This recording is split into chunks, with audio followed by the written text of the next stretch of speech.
You know what nobody tells you when you're young? Saving money, the way your parents saved, the way your teachers preached, the way every smiling bank ad on TV begs you to, might be one of the worst financial decisions you'll ever make. I know, that sounds like outlaw talk. That sounds like the kind of thing that gets you uninvited from Sunday family dinner. But stay with me, because by the time we ride out of this video together, you're going to look at the dollar in your pocket, and the one sitting in your savings account, in a way you've never looked at it before. How many people do you know, really know, who did everything right? Who skipped the lattes? Who drove the old truck? Who said no to the trip and yes to the savings deposit every single month for 30 years straight? And then, when they finally rode up to retirement age, what did they find? A pile of cash that inflation had been quietly chewing on the whole time, like termites in the floorboards. You don't see it happening. You just wake up one morning and the porch is gone. Here's what nobody told them, and what nobody is telling you. The rule, work hard and save, was written for a frontier that doesn't exist anymore. It was built for a time when banks paid real interest, when inflation was a polite, well-mannered houseguest, when a single income could buy a house, raise 3 kids, and still leave room for a Buick in the driveway. That world is gone. And if you're still living by its rules, you're playing a card game where the dealer marked the deck, and you're the only one at the table who didn't notice.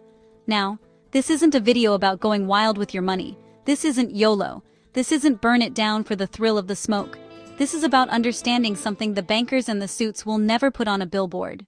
Money sitting still is money moving backward. There is a profound gun-to-the-head difference between saving money and building wealth. And tonight, we're going to draw the line between them in big, gold letters. Let me show you the math nobody puts in the back of the pamphlet. A high-yield savings account on a good day is paying you 4, maybe 5% interest. Sounds decent. Sounds like a win. But peel that back.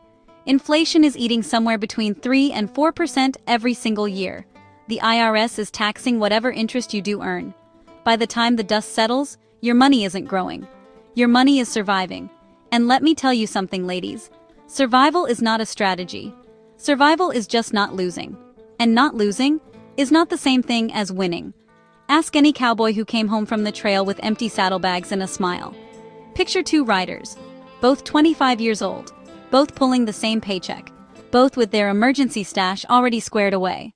Rider 1 does what she was taught. $500 a month, into the savings account. Like clockwork, like a good girl. Rider 2 takes that same $500 a month and puts it into a broad market index fund. No fancy moves, no day trading. Just consistent deposits into the engine that has built more middle-class millionaires than any other vehicle in the last 50 years. Fast forward 30 years. Rider 1 has put in $180,000 of her own sweat. With interest? Maybe a little more. Call it 200 grand on a generous day. Rider 2? Compounding at a conservative 7%? She's sitting on roughly $600,000. Same income, same start, same discipline. One decision about where the dollar lives. The gap between those 2 women isn't small. It isn't a polite difference of opinion. The gap is the difference between working until you're 68 because you have no choice, and walking away from the job at 50 because you finally do. And here's what gets me. The woman who chose the savings account didn't fail because she was lazy. She didn't fail because she was reckless. She failed because she was obedient to a rule that was already broken when she inherited it. That's the part I can't shake. She did everything right, and right was wrong. So if not the savings account, then where? This is where the outlaw rides off the main road. 1. The market. Broad index funds, not stock picking, not chasing. Just owning a slice of the engine that runs the economy. Historically, somewhere in the 7 to 10% range after inflation, over long stretches. It's not glamorous. It doesn't trend on TikTok, it just works. 2. Real estate. Used right, leveraged right, real estate has minted more millionaires than virtually any other asset on the table. Not because it's magic, because it lets you control a $100,000 asset with a 5-figure down payment, while a tenant pays the mortgage, and the property quietly appreciates underneath you. 3. Building or buying a business. Higher risk, higher reward. Not for everybody. But the returns from a working business, even a small, honest, unsexy one, can dwarf anything Wall Street will ever hand you. 4. Investing in yourself. This is the one I want you to mark with a pen, because it's the one nobody talks about. And it might be the highest yielding investment you ever make. Let me ask you something. What's the return on a skill that puts an extra $50,000 a year in your pocket for the rest of your working life?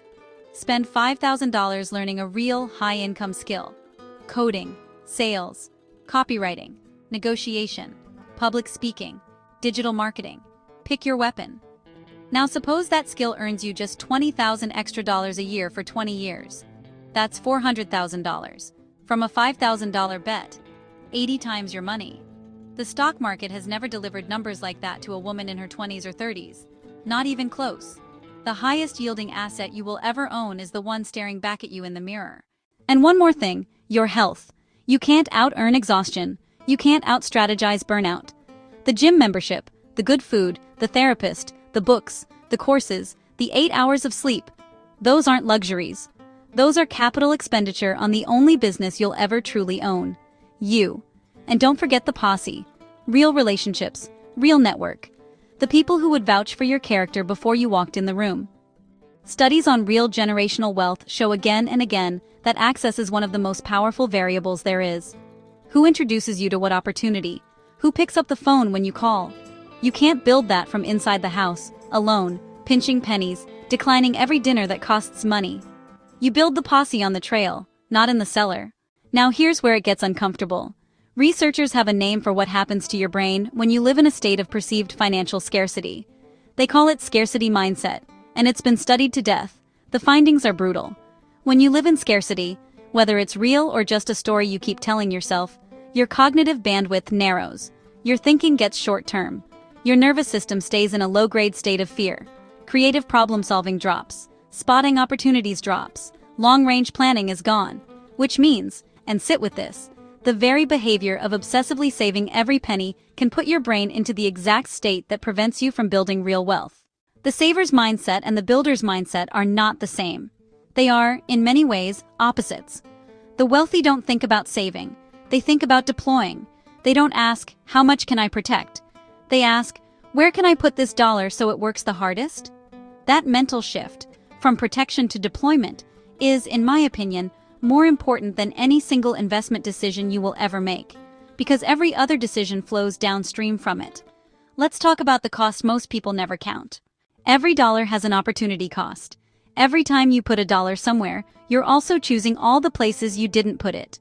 $10,000 sitting in a savings account is also $10,000 that wasn't a down payment on a rental property, $10,000 that wasn't seed money for a side business, $10,000 that wasn't the course that landed you the job that doubled your income. Most people make that trade without ever realizing they're making it. They were told saving equals responsible. Responsible equals good. End of conversation. Now meet leverage.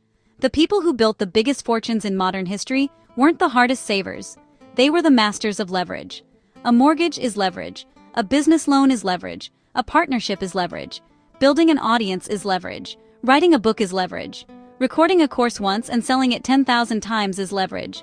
Saving is the opposite of leverage. It's the deliberate decision to grow your wealth slowly, linearly, with no multiplier. And in a world where the gap between leverage thinkers and savings thinkers is widening every single year, choosing the slow road isn't neutral. It's a choice to fall behind. Now I hear the pushback. I do.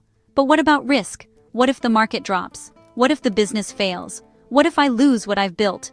Those fears are not stupid. Markets do drop. Businesses do fail. Investments don't always pan out. But here's what I need you to hear, and hear clearly.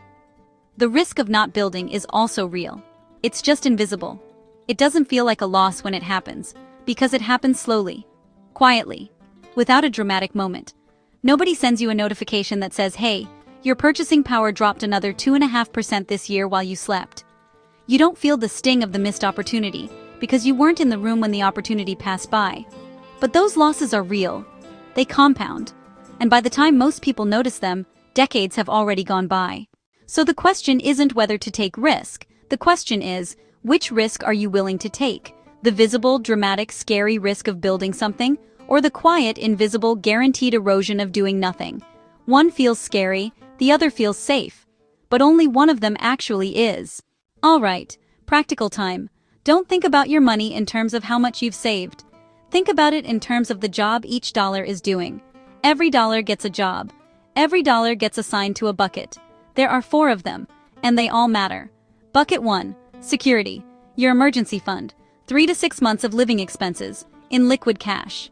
Once it's full, you stop adding to it. You maintain it. That's its job. Done. Bucket 2. Growth. The long game. Index funds. Retirement accounts that are actually invested, not sitting in cash inside the account, which I see all the time. Real estate if it's right for you. This is your compounding engine. Bucket 3. Acceleration. The bucket nobody teaches. Money that goes into you. Courses, coaches, tools, conferences, books. The thing that makes you sharper, faster, more valuable in the marketplace. Used right, this is the highest yielding bucket of all 4. Bucket 4. Lifestyle. Yes. You're allowed to enjoy your one life. In fact, listen to me, you're required to. A life lived entirely on deferral, all sacrifice for a future that may or may not arrive, is not a well-built life. It's a waiting room. Strategic, intentional joy is part of a healthy financial portfolio. Notice what's missing. There is no 5th bucket called accumulation. There is no bucket where you just pile up cash and watch the number rise and feel safe, because the pile is getting bigger. That bucket doesn't serve you. It just feels like it does. Comfort and progress are not the same thing. Here's the deepest cost of the saving as a strategy mindset. And this one is going to sting a little. It teaches you to defer your life. I'll do it when I've saved enough.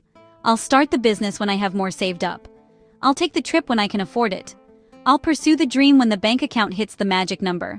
And the years go by. And the right moment never quite arrives. And the thing you were going to build, the trip you were going to take, the version of yourself you were going to become, stays out there. Forever. On the horizon. Just out of reach. That is the deepest cost of treating saving as the destination. It builds a relationship with your future where the present is something you survive, not something you build in. It steals urgency. It kills momentum. It replaces the energy of doing with the cold, slow comfort of accumulating. And most women don't notice it happening until they look back, and decades have passed, and they realize their life walked by while they were waiting for it to begin. You have one life. One ride out of this town. One shot at building something that actually matters. Financially, sure, but also in relationships, in experiences, in the work you do every single day. Money is a tool in service of that life. It is not the life. It is not the scoreboard. It is not the security blanket. It's a tool, and tools that sit in the drawer don't build anything. So here's what I want you to do. Before this week is out, audit your money.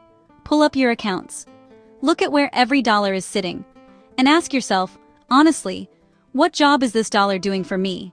If the answer is, it's just sitting there because sitting feels safe, that dollar is not safe. That dollar is bleeding out slowly, every single day.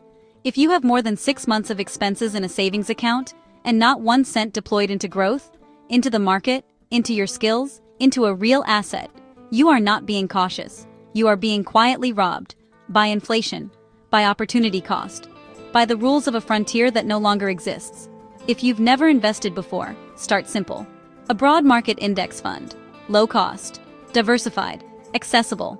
You don't need a Wall Street degree. You need to begin. If you've been delaying a high-value skill because the course costs money, do the math. Almost every time, the return is so obvious that the hesitation evaporates the moment you write it down. And if you've been deferring your actual life because you're in saving mode, ask yourself with a clear eye what you're really saving for. Because if the answer is a more secure, more free, more alive future, make sure the road you're on actually leads there. And not just to a bigger pile of dust. The financial world is changing faster than conventional wisdom can keep up. The rules that worked for the previous generation of women are not the rules that will work for you. And the women who figure that out early, who stop hoarding and start deploying, those are the women who build real wealth. Not because they got lucky, not because they took insane bets, but because they understood that money, like time, like talent, is only as valuable as what you actually do with it. Your money has a job to do. It's time to give it one. If this changed the way you look at the dollar in your pocket, even a little, drop a comment and tell me which bucket you're filling first. And if you want to ride deeper into how to actually invest, build skills, and design a financial life that fits the world we're actually living in, subscribe and saddle up.